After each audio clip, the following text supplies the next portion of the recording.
आणि मी जेव्हा म्हणालो की अमित शहा आणि नरेंद्र मोदी गुजराती आहेत आणि ते इथे येऊन तुम्हाला हरवतात, त्याचा अर्थ समजून या मित्रांनो. ते इथे आल्यावर मराठी सारखे वागतात. ते उत्तर प्रदेशमध्ये गेले, उत्तर प्रदेशी माणसासारखे वागतात. ते तिथे जाऊन गुजरातचा अभिमान सांगत नाही.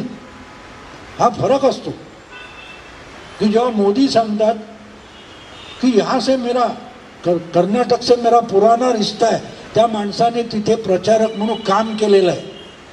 लंडनला पिकनिकला जायचं आणि रिश्ता इथे आहे म्हणून सांगायचं, असं होत नाही मित्रांनो. लोक ओळखतात, तुम्हाला ओळखतात की हा माणूस आपल्याशी कसा मिसळला.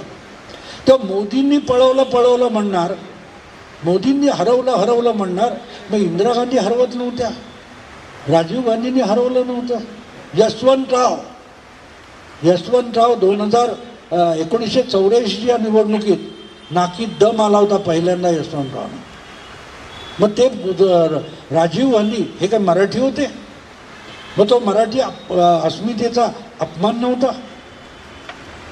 सांगायचा मुद्दा असा की हे आउटडेटेड झालेलं आहे. आणि तुम्हाला माहिती आहे की एकदा एक्सपायरी डेट झाली एखाद्या औषधाची की ते औषध परिणामकारक नसतं, तेव्हा ही अस्मितेची नाटकं वगैरे आहेत ना, यांची एक्सपायरी डेट होऊन गेलेली आहे.